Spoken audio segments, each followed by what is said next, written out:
దేవుని నామమునకు మహిమ కలుగునుగాక. అనుదిన పరిశుద్ధ గ్రంథ పఠనం. ఏప్రిల్ 2. ప్రార్థన. దయగల తండ్రి, కృపగల దేవ, పరిశుద్ధుడానికి వందనాలు, స్తోత్రాలు. గడిచిన దినములన్నీ నీ కృపలో జ్ఞాపకం చేసుకుని మరి ఒక నూతన దినము ఆరోగ్యమును ఆయుష్నిచ్చి మాకు దయచేశారు. మీకు వందనాలు ప్రభా. ఈ దినం వాక్యం చదువుతుండగా నీ ఆత్మతో నింపి నడిపించండి. వినిన వాక్యం మా హృదయాల్లో ఫలింపచేయండి. వాక్యానుసారంగా జీవించుటకు నీ కృపను దయచేయమని యేసుక్రీస్తు అతి పరిశుద్ధ నామంలో అడిగి వేడుకొనిచున్నాం మా పరమ తండ్రి. ఆమెన్. మొదటి సమూయేలు గ్రంథము 4 నుండి 7 అధ్యాయములు. 4వ అధ్యాయము. ఇశ్రాయేలీలు ఫిలిస్తీన్లతో యుద్ధము చేయుటకై బయలుదేరి ఎబెనేజరులో దిగగా ఫిలిస్తీన్లు ఆఫెకులో దిగిరి. ఫిలిస్తీన్ల ఇశ్రాయేలీల మీద తమను యుద్ధ పంక్తులుగా తీర్చుకొనగా వారు యుద్ధంలో కలిసినప్పుడు ఇశ్రాయేలీలు ఫిలిస్తీన్ల ఎదుట ఓడిపోయి యుద్ధ భూమిలోనే ఎక్కువ తక్కువ 4,000 మంది హతులైరి. కాబట్టి జనులు పాలెంలోనికి తిరిగి రాగా ఇశ్రాయేలీల పెద్దలు, యెహోవా నేడు మనలను ఫిలిస్తీన్ల ముందర ఎందుకు ఓడించెను? షిలోహులో ఉన్న యెహోవా నిబంధన మందసమును మనము తీసుకుని మన మధ్య ఉంచుకొందుము రందని, అది మన మధ్య ఉండిన ఎడల అది మన శత్రువుల చేతిలో నుండి మనను రక్షించుననిది. కాబట్టి జనులు షిలోహునకు కొందరిని పంపి అక్కడ నుండి కెరూబుల మధ్య ఆసీనుడై ఉండు సైన్యములకు అధిపతి యొక్క యెహోవా నిబంధన మందసమును తెప్పించిరి. ఏలీ యొక్క 2 కుమారులైన హొఫ్నీయును ఫినెహాసును అక్కడనే దేవుని నిబంధన మందసమునొద్ద ఉండిరి. యెహోవా నిబంధన మందసము దండులోనికి రాగా ఇశ్రాయేలీలందరూ భూమి ప్రతిధ్వనించినంత గొప్ప కేకలు వేసిరి. ఫిలిస్తీన్ల కేకలు విని హెబ్రీయుల దండులో ఈ గొప్ప కేకల ధ్వని ఏమని అడిగి యెహోవా నిబంధన మందసము దండులోనికి వచ్చినని తెలుసుకొని జడిసి దేవుడు దండులోనికి వచ్చినని అనుకుని, అయ్యో మనకు శ్రమ, ఇంతకు మునుపు వారు ఇలాగూ సంభ్రమింపలేదు. అయ్యయ్యో, మహాశూరుడగు ఈ దేవుని చేతిలో నుండి మనలను ఎవరు విడిపింపగలరు? అరణ్యమందు అనేకమైన తెగుళ్ళ చేత ఐగుప్తీయులను హతము చేసిన దేవుడు ఈయనే కదా. ఫిలిస్తీయులారా, ధైర్యము తెచ్చుకొని వారు మీకు దాసులైనట్టు మీరు హెబ్రీలకు దాసులు కాకుండా బలార్జీల యుద్ధము చేయడని చెప్పుకొనిరి. ఫిలిస్తీన్లు యుద్ధము చేయగా ఇశ్రాయేలీలు ఓడిపోయి అందరూ తమ డేరాలకు పరిగెత్తి వచ్చిరి. అప్పుడు అత్యధికమైన వధ జరిగాను. ఇశ్రాయేలీలో 30,000 కాల్వలు కూలెను మరియు దేవుని మందసము పట్టబడెను. అది కాకను హొఫ్నీ ఫినెహాసులను ఏలీ యొక్క 2 కుమారులను హతులైరి. ఆనాడే బెన్యామీనుడు ఒకడు యుద్ధభూమిలో నుండి పరిగెత్తి వచ్చి చినిగిన బట్టలతోనూ తల మీద ధూళితోనూ షిలోహులో ప్రవేశించెను. అతడు వచ్చినప్పుడు ఏలీ మందసం విషయమై గుండె అవియుచు త్రోవ ప్రక్కను పీఠం మీద కూర్చుండి ఎదురు చూచుచుండెను. ఆ మనుషుడు పట్టణంలోనికి వర్తమానము తేగా పట్టణస్థులందరూ కేకలు వేసిరి. ఏలీ ఆ కేకలు విని ఈ గల్లత్తు ఏమని అడగగా ఆ మనుషుడు త్వరగా వచ్చి ఏలీతో సంగతి తెలియచెప్పెను. ఏలీ 98 ఏండ్ల వాడై ఉండెను. అతనికి దృష్టి మందగలిగినందున అతని కండ్లు కానరాకుండెను. ఆ మనుష్యుడు, యుద్ధములో నుండి వచ్చిన వాడను నేడు యుద్ధములో నుండి పరిగెత్తి వచ్చితనని ఏలీతో అనగా అతడు, నాయనా, అక్కడ ఏమి జరిగినని అడిగాను. అందుకు అతడు, ఇశ్రాయేలీలు ఫిలిస్తీన్ల ముందర నిలవలేక పారిపోయిరి. జనులలో అనేకులు హతులైరి.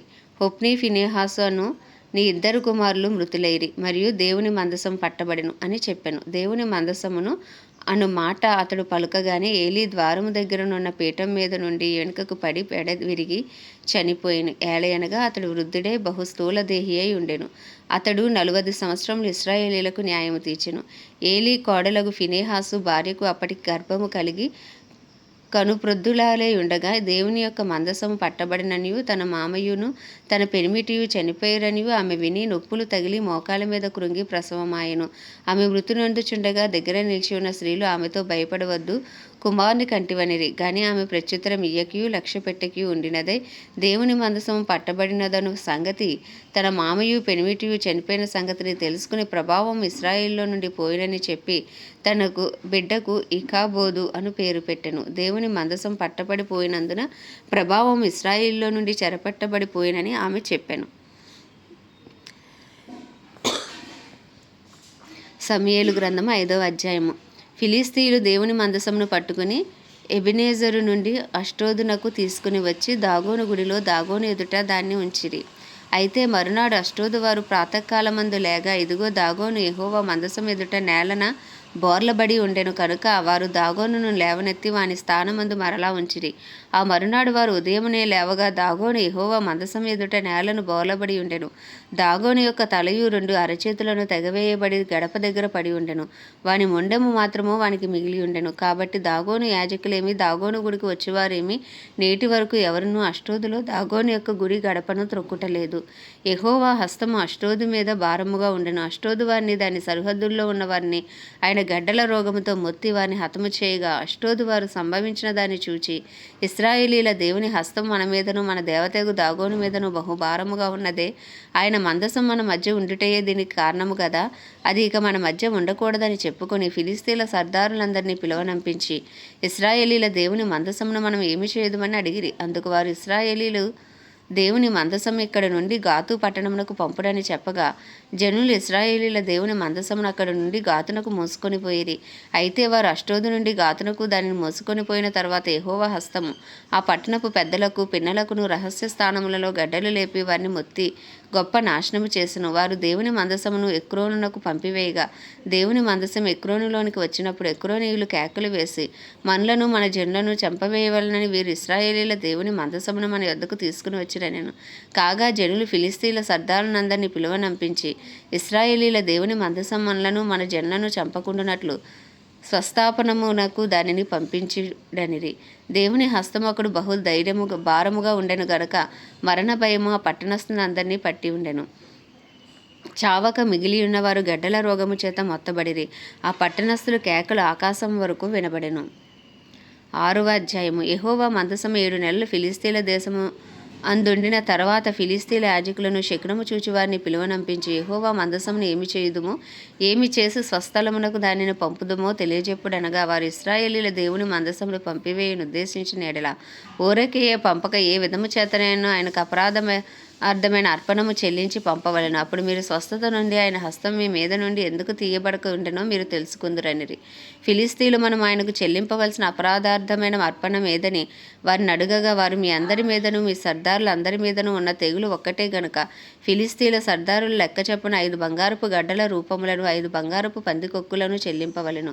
కాబట్టి మీకు కలిగిన గడ్డలుగాను భూమిని పాడు చేయు పందికొక్కులుగాను నిరూపించబడిన గడ్డలను చంచులను చేసి పంపించి ఇశ్రాయేలీల దేవునికి మహిమను చెల్లింపవలెను. అప్పుడు మీ మీదను మీ దేవతల మీదను మీ భూమి మీదను భారముగా ఉన్న తన హస్తమును ఆయన తీసివేయును కాబోలు. ఐగుప్తీలను ఫరోయును తమ హృదయములను కఠినపరుచుకొనినట్లు మీ హృదయములను మీరెందుకు కఠినపరుచుకొందరు? ఆయన వారిలో అద్భుత కార్యములను చేయగా వారి జనులను పోనిచ్చిరి. ఇశ్రాయేలీలు వెళ్ళిపోయారు కదా, కాబట్టి మీరు క్రొత్త బండి ఒకటి చేయించి కాడి మోయని పాడి ఆవులను 2 తోలి తెచ్చి బండికి కట్టి వాటి దూడలను వాటి దగ్గర నుండి ఇంటికి తోలి యెహోవా మందసమును ఆ బండ మీద ఎత్తి అపరాధార్థముగా ఆయనకు మీరు అర్పింపవలసిన బంగారపు వస్తువులను దాని ప్రక్కనే చిన్న పెట్టెలో ఉంచి అది మార్గమున పోవునట్లుగా విడిచిపెట్టిడి. అది బేత్షెమెషుకు పోవు మార్గమున బడి ఈ దేశపు సరిహద్దు దాటిన ఎడల ఆయనే ఈ గొప్ప కీడు మనకు చేసిందని తెలుసుకొని వచ్చెను. ఆ మార్గమున పోని ఎడల ఆయన మనల్ని మొత్తలేదనియు మన అదృష్ట వశము చేతనే అది మనకు సంభవించిననియు తెలుసుకుందామనిరి. వారు అలాగున 2 పాడి ఆవులను తోలు తెచ్చి బండికి కట్టి వాటి దూడలను ఇంటి లోపల పెట్టి యెహోవా మందసమును బంగారు గడ్డలను పందికొక్కు రూపములను గల ఆ చిన్న పెట్టెను బండి మీద ఎత్తగా ఆ ఆవులు రాజమార్గమున బడి చక్కగా పోవుచు అరుచుచు బేత్షెమెషు మార్గమున నడిచెను. ఫిలిస్తీన్ల సర్దార్లు వాటి వెంబడియే బేత్షెమెషు సరిహద్దు వరకు పోయిరి. బేత్షెమెషు వారు లోయలో తమ గోధుమల చేలను కోయుచుండిరి. వారు కన్నులెత్తి చూడగా మందసము వారికి కనపడెను. దానిని చూచి వారు సంతోషించిరి. ఆ బండి బేత్షెమెషు వాడైన యెహోషువ యొక్క పొలంలోనికి వచ్చి అక్కడ ఉన్న ఒక పెద్ద రాతి దగ్గర నిలవగా వారు బండి యొక్క కర్రలను చీల్చి ఆవులను యెహోవాకు దహన బలిగా అర్పించిరి. లేవీయులు యెహోవా మందసమును బంగారపు వస్తువులు గల చిన్న పెట్టెను దించి ఆ పెద్ద రాతి మీద ఉంచగా ఆ దినమును బేత్షెమెషు వారు యెహోవాకు దహన బలులను అర్పించి బలులను వధించిరి. ఫిలిస్తీన్ల సర్దార్లు 5 అంతవరకు చూచి నాడే ఎక్రోనుకు తిరిగి వెళ్ళిరి. అపరాధార్థమైన అర్పణగా ఫిలిస్తీన్లు చెల్లించిన బంగారపు గడ్డలు ఏమనగా అష్టోదు వారి నిమిత్తం 1, గాజా వారి నిమిత్తం 1, అష్కేలోని వారి నిమిత్తం 1, గాతు వారి నిమిత్తం 1, ఎక్రోను వారి నిమిత్తం 1, ప్రాకారము గల పట్టణముల వారేమి పొలములోని గ్రామముల వారేమి ఫిలిస్తీన్ల 5 సర్దారుల పట్టణములన్నిటి లెక్క చొప్పున బంగారపు పందికొక్కులను అర్పించిరి. వారు యెహోవా మందసమును దింపిన పెద్ద రాయి దీనికి సాక్ష్యము. నేటి వరకు ఆ రాయి బేత్షెమెషు వాడైన యెహోషువ యొక్క పొలములో ఉన్నది. బేత్షెమెషు వారు యెహోవా మందసమును తెరిచి చూడగా దేవుడు వారిని హతము చేసి ఆ జనుల్లో 50,000 70 మందిని మొత్తెను. యెహోవా గొప్ప దెబ్బతో అనేకులను మొత్తగా జనులు దుఃఖాక్రాంతులైరి. అప్పుడు బేత్షెమెషు వారు పరిశుద్ధ దేవుడైన యెహోవా సన్నిధిని ఎవరు నిలవగలరు? మన యొద్ద నుండి ఆయన ఎవరి యొద్దకు పోవాలని చెప్పి కిర్యాతారీము కాపురస్తులకు దూతలను పంపి ఫిలిష్తీయులు యెహోవా మందసమును మరలా తీసుకుని వచ్చిరి. మీరు వచ్చి మీ దాపునకు దానిని తీసుకుని పోవాలని వర్తమానము పంపిరి.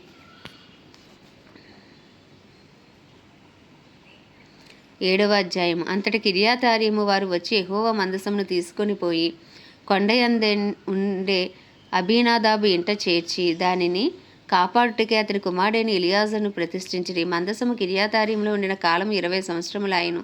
ఇశ్రాయేలీలందరూ యెహోవాను అనుసరింప దుఃఖింపుచుండగా సమూయేలు ఇశ్రాయేలీలందరితో ఇట్లనెను, మీ పూర్ణ హృదయముతో యెహోవా యొద్దకు మీరు మల్లుకొనిన ఎడల అన్య దేవతలను అష్టారోతు దేవతలను మీ మధ్య నుండి తీసివేసి పట్టుదల కలిగి యెహోవా తట్టు మీ హృదయములను తిప్పి ఆయనను సేవించుడి. అప్పుడు ఆయన ఫిలిష్తీయుల చేతిలో నుండి మిమ్మల్ని విడిపించును.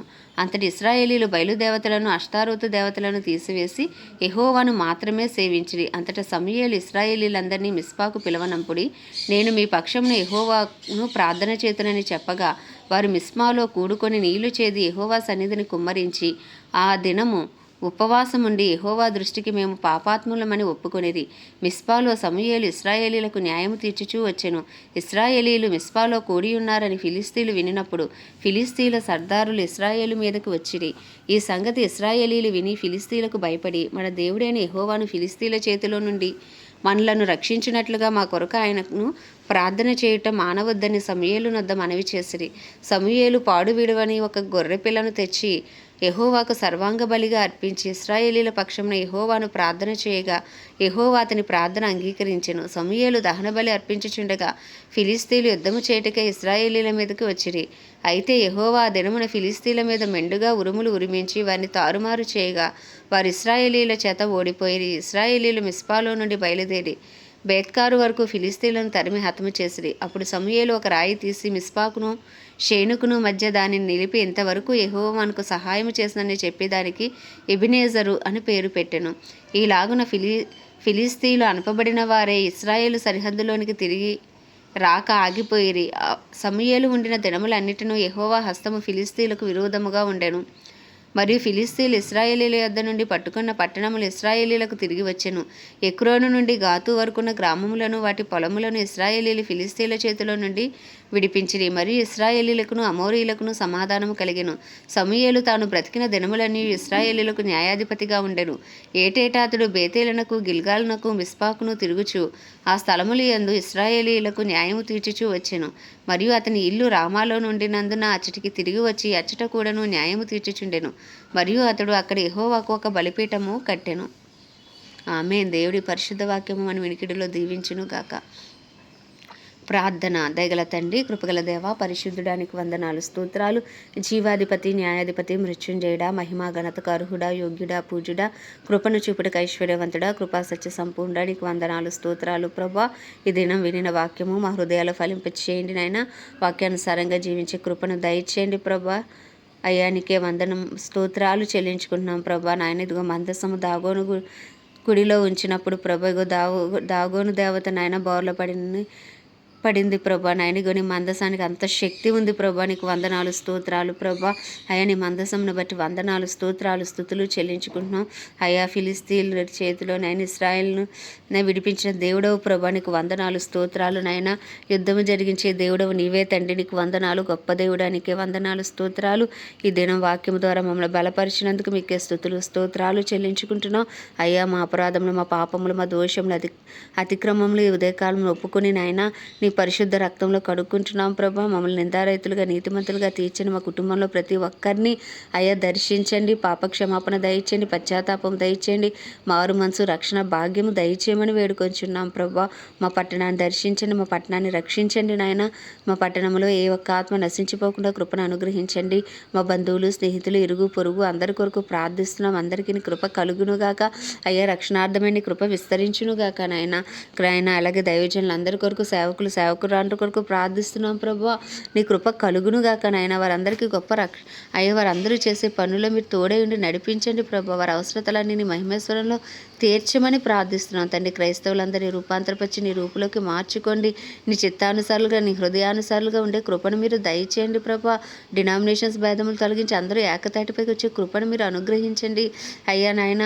బుద్ధి కలిగిన కన్యకుల వలె ప్రభా మెలకు కలిగిన జీవితాలు క్రైస్తవులకు దయచేయమని వేడుకొనిచున్నాం అయ్యా. నీకు వందనాలు స్తోత్రాలు. ప్రపంచ దేశంలన్నిటినీ జ్ఞాపకం చేసుకొని వాటిని పరిపాలిస్తున్న రాజులు నాయకులు వారి కింద పనిచేసిన అధికారులకు అయ్యా బుద్ధి జ్ఞాన వివేకములను మీరు అనుగ్రహించండి. నీ చిత్తానుసారమైన పరిపాలన వారి ద్వారా మీరే జరిగించండి ప్రభా. ఇజ్రాయెల్ దేశాన్ని జ్ఞాపకం చేసుకుని ఇజ్రాయెల్ సరిహద్దులో సమాధానం ఉంచండి. ఇజ్రాయెల్ పిల్లలకు క్షేమము దయచేయండి ప్రభా.